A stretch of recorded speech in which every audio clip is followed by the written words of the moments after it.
No niin, siinä on moottorin irrallansa sehän tulikin ihan yllättävän näppärästi sieltä ulos, ei laitellut hanttiin yhtään, piti enemmän tuhraantuvaa aikaa, kun piti rakennella tonne tällainen älyttömän hieno nostokoukku. Ei ehkä katsota hitsauksia nyt tällä kertaa sen tarkemmin. Pidetään päivätyöt edelleen, mutta hitsaukset kuitenkin piti sen verran, että kone saatiin pois. Siinäpä ei se ihmeempiä oikeastaan ollut tuossa vaihteensiirtovivuissa löytyi tämmönen pieni ominaisuus, että tää on vähän sulanut tää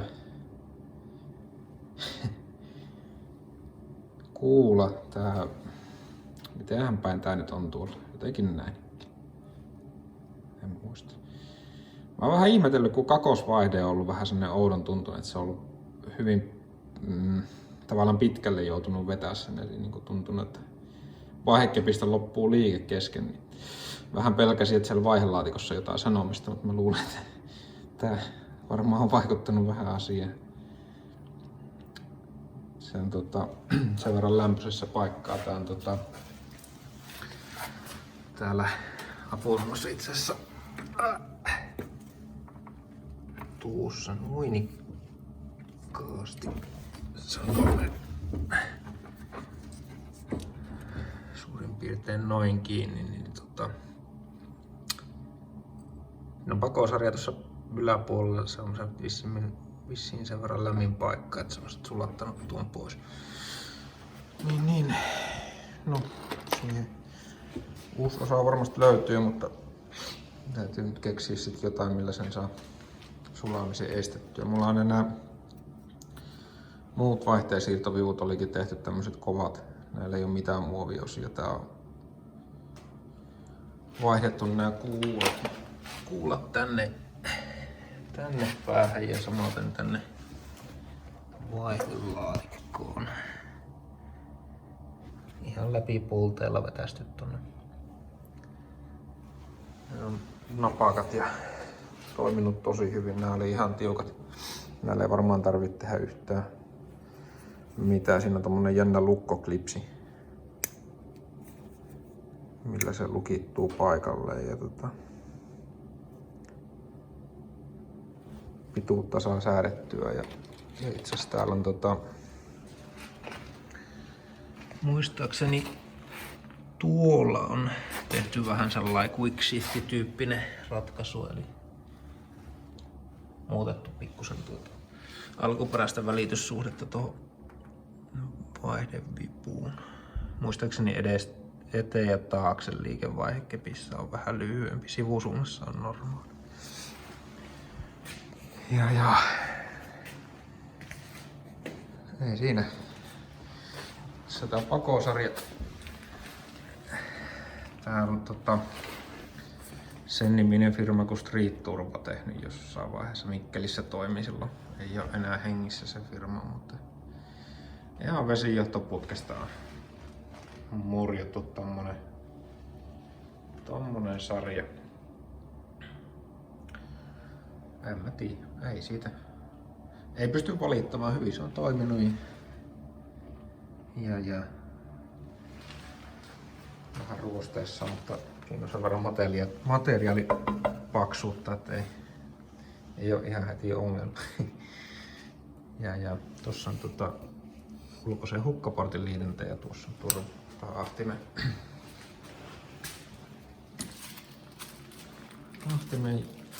liitäntä.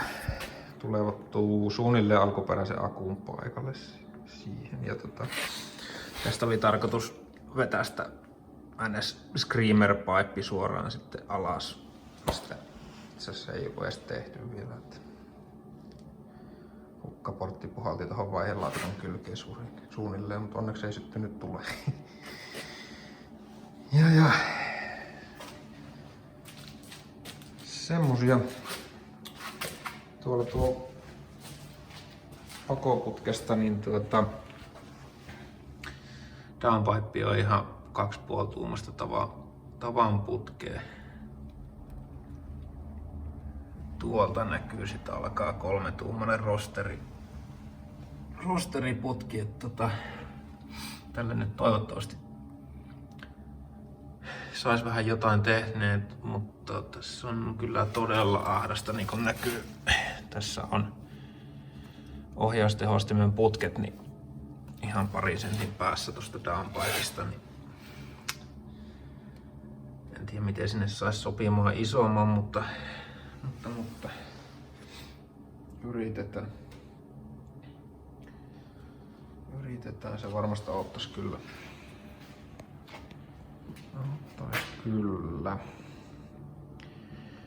Jees. Mutta ei siinä, se on se on nyt kone köllöttää, siinä kävi Motonetista löytyi 20 tollanen rulla-alusta siihen, niin saapi lykkäillä sitä pitkin tallia ja näin päin pois. Itse asiassa tossa on vielä sen verran, että nokkapyörät on säädettävät, ne on kaveri sorvas ihan alkuperäisistä nokkapyöristä tällaiset säädettävät versiot. Siellä on vähän näkyykin tuolla imunokkaa jonkun verran säädetty ja pakonokkaakin pikkusen pyöritelty, niin on toiminut yllättävän hyvin. Täällä on tosiaan budjetilla tehty näitä asioita välillä, mutta hyvinhän on toiminut, ei siinä mitään. Tietää mitä tekee. Asioista pääsee välillä vähän halvemmallakin. Jep, mutta tämmösiä tällä kertaa. Tuossa on vähän video tuon nostokoukun askartelusta ja moottorin nostamisestakin. En nyt tosiaan tässä tallissa kyllä kertaakaan moottoria nostanut, mutta hyvinhän toi onnistuu. Yllättävänkin hyvin. Tästä voisin veikata, että homma varmaan jatkuu nyt vielä tämän konehuoneen tyhjentämisellä ja varmasti tuolta jarrut ja putkisto purettava pois, johtosarjoja, vaijereita. Ehkä toi korisarjakin joutasi purkaa tässä kohin pois. Ja sisustassakin nyt jää vielä pikkusen semmoista siistimistä. Ennen kuin pääsis sit miettimään pohjahommaa, että laitetaanko auto hiekkapuhallukseen. No todennäköisesti se menee ehkä hiekkapuhallushommiksi. Tää olisi hyvä, kun saisi sen kokonaan puhallettua ton pohjan, mutta sieltä on varmaan ensin kaavittava sitä tehtaan massaa aika paljon pois. Eli sitten alkaa semmonen aika tympeä hinkkaaminen, mutta katsotaan nyt sitä. Tää nyt on tää purkaminen vähän semmoista tylsää sinänsä, että sitten se on ehkä mielenkiintoisempaa, kun pääsee jotain pistämään kasaan. Tämmöstä tällä kertaa eteenpäin.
Moi!